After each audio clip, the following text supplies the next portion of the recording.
My mom, she's been diagnosed with terminal cancer.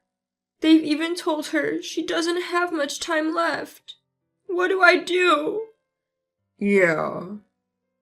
As I choked back tears while sharing the news about my mom, my husband hardly looked up from his mobile phone, just offering a casual reply. I couldn't hide my anger at his indifferent reaction, but I hadn't approached him to vent my anger. "I want to spend her last days with her. I want her to live here with us.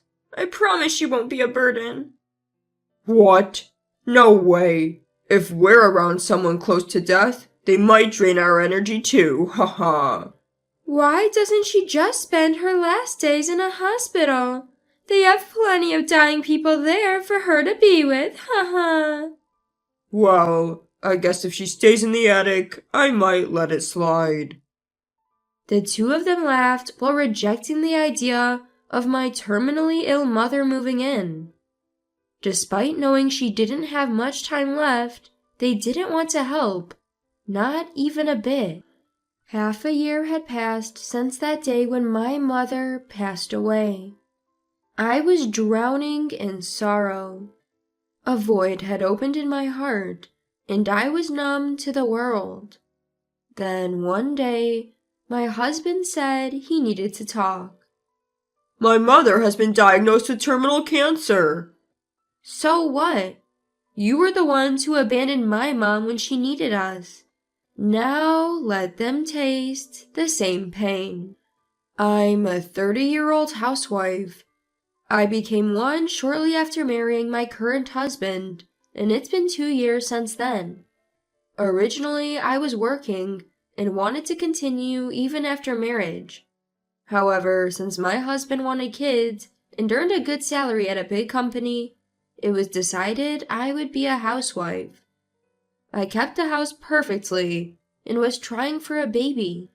I redirected my work enthusiasm into managing our home and was leading a somewhat fulfilling life. But there was something that bothered me. My mother-in-law, who often visited. "Hello?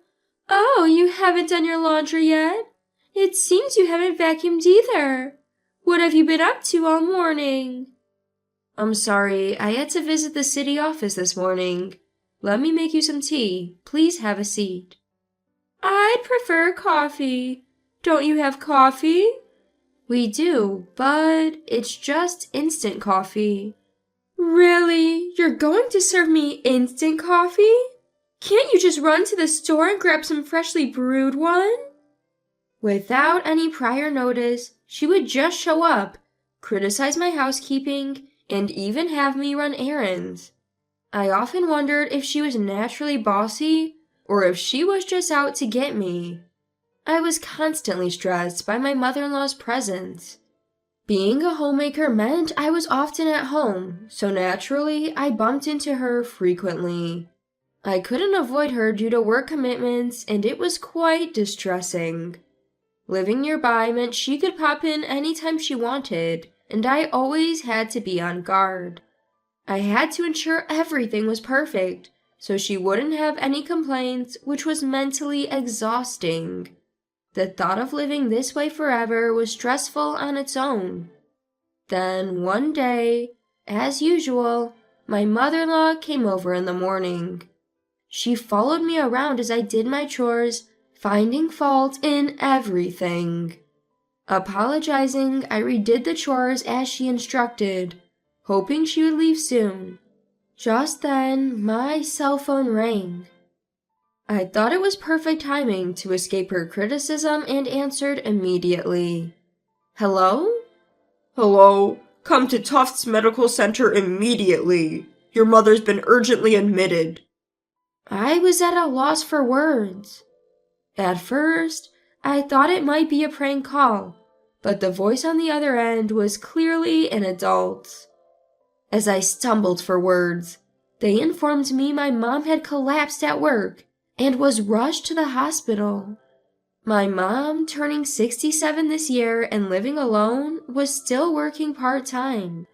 She had always said she felt young and healthy, so this call caught me completely off guard.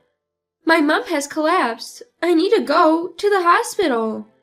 Hold on a minute. You're just going to leave me here? It's summer. Maybe she just got a little heat stroke. Isn't it a bit premature to be so concerned? Don't be ridiculous. I'm going to the hospital now. Excuse me. I was irate that my mother-in-law showed no concern, but I rushed to the hospital. Thankfully, by the time I arrived, my mom had regained consciousness. Seeing her smile when she saw me made me feel a little better. A weight was lifted off my shoulders. I took a deep breath, relieved she was okay. I was so scared when I heard you'd collapsed. I'm sorry for worrying you. I've been lacking sleep lately, maybe, that's why. But don't worry, I'll take better care of myself. I'm just glad you're okay. But do take care of yourself, all right? As always, seeing Mom's cheerful face brought a wave of relief over me. But watching her, I realized that while she was trying to appear upbeat, age was starting to take its toll. When I'd gotten the call that she'd collapsed, a terrifying thought crossed my mind. What if she never woke up? So, when she regained consciousness, my relief was immense. Mom had to be hospitalized for a short while and undergo comprehensive medical tests. I've been so preoccupied with work and hadn't been too vigilant about her health. This was a wake-up call. I needed to be there for her. A week after the tests, during one of my visits, Mom dropped a bombshell.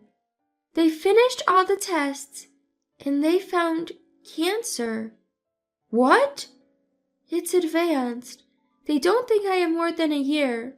I might stay here for a bit, but if there's no chance of recovery, I think I'd rather skip the painful treatments and spend my days at home.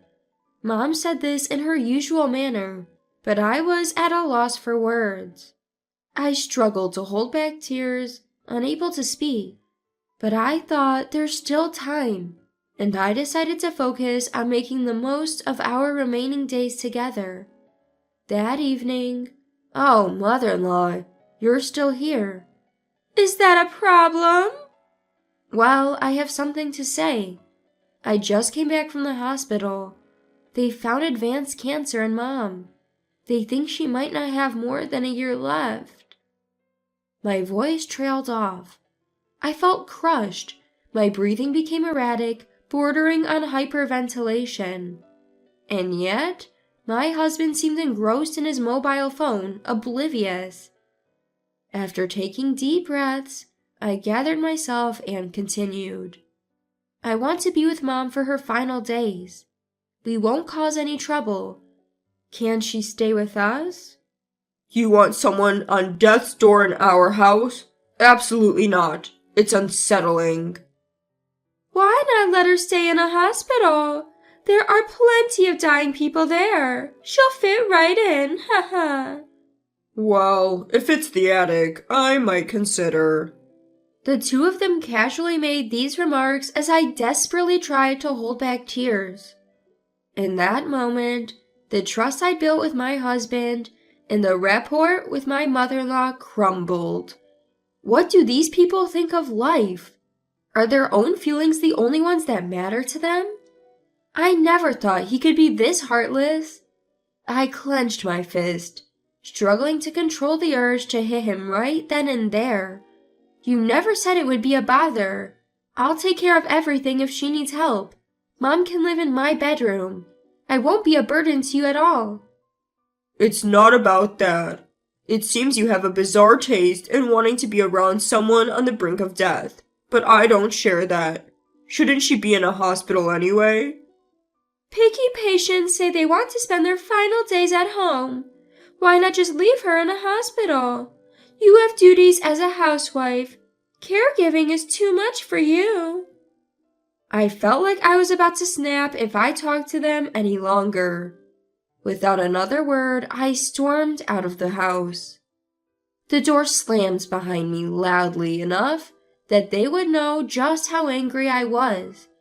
But knowing that, I doubt it would change how they feel. My heart felt like a complete mess with sadness about Mom's prognosis and the anger and hatred I felt towards those two. I went straight to the hospital and told Mom everything they had said. I see. I'm sorry for putting you through that. Well, they sound irresponsible, but I do have some savings and will get a pension, so I won't burden you financially. I'd be happy if you visited me once a week. I won't come just once a week. I'll be there every day. When I said that, Mom gave me a warm smile. I really wanted to leave that house and live with Mom, but as a housewife, I had no means of making money. Even with Mom's savings and pension, it wouldn't be enough for the both of us. If I were to live with Mom, getting a job was the bare minimum, but there was a reason I couldn't. I had missed my period for a month. Before we found out about Mom's terminal illness, I had been intimate with my husband. I might have gotten pregnant during that time. I think I might be pregnant. Really? That's amazing. So we're finally having a baby. This means I'm going to be a father. I'm so happy. While my husband was ecstatic about the pregnancy, the joy didn't last. 6 months later, Mom passed away. It hit me like a train, and I was overwhelmed with grief. Tears streamed down my face, and all I could do was cry uncontrollably. No matter how much I cried, Mom wasn't coming back. For the sake of the child I was expecting, I tried to move on from the grief. As months passed, my belly grew, and I gave birth to a boy. He felt like Mom reincarnated, and tears of joy flowed from my eyes. However, a month after he was born, my husband contacted me. My mom, she's been hospitalized. They found terminal cancer. She's been given a limited time. I was in shock and couldn't find the words to respond. I bet my husband feels just like I did 6 months ago. Suddenly learning that his own mother is terminally ill, he's probably lost and confused. We've just had our baby, and I know it's bad timing, but I'll be taking care of Mom at our place. So, I need you to help with moving preparations and everything. With that, he hung up the phone. Is he serious? If he is, this is incredibly presumptuous. I've thought about divorcing him multiple times. Maybe now's the time. I prepared the divorce papers, placed them on the table, packed my stuff, and left the house. I planned to stay at a relative's place for the time being, but that night my husband called. Hey, what's the deal with these divorce papers? What do you mean, what's the deal? I'm divorcing you. Are you kidding? My mom is going through such a tough time. Stop with the nonsense. Did he forget what he said to me? He doesn't seem to remember what he said when my own mom was terminally ill. So I decided to remind him with his own words. I don't fancy living with someone who's nearing the end. She's not my family. If you want to care for her, do as you please. Seriously? Cut it out. You told me the same thing, remember? When my mom needed us, you abandoned her. So you can't complain when it's your turn. I replied. He went silent. Well, I'm not wrong. I guess he can't argue with that. But I can't deal with you just acting on your own. Come home and let's talk. If I hire a detective, I know where you are in no time. So don't even think about running away. I hadn't expected him to go this far. Knowing him, he might actually do it. I was scared of him stalking me, and also concerned for our child. So I decided to return home. The moment I stepped inside and met my mother-in-law's gaze, she turned beet red and started yelling. How dare you! What do you think you're doing, leaving like that? You devil! I just thought it's quite normal not to want to live with someone who's nearing the end. You felt the same way, remember? Shut up. Don't be disrespectful. After all the betrayals, don't you feel anything? I've never relied on your mother, but think of how much you owe me and my son. After considering that, isn't it natural to provide care? Did all the time she tormented me count as owing her? The one who took advantage of me was my husband, not the other way around. It angered me that they couldn't even understand such a simple fact. But I hadn't come back to this house just to be insulted by these two. Well, whatever. There are only two reasons I'm here today. First, just like you didn't help me, I won't be helping you. And second, I'll be seeking compensation for the affair. What? Excuse me, affair?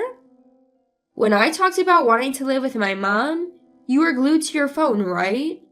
I caught a glimpse of your screen then, saw lots of heart emojis and wondered.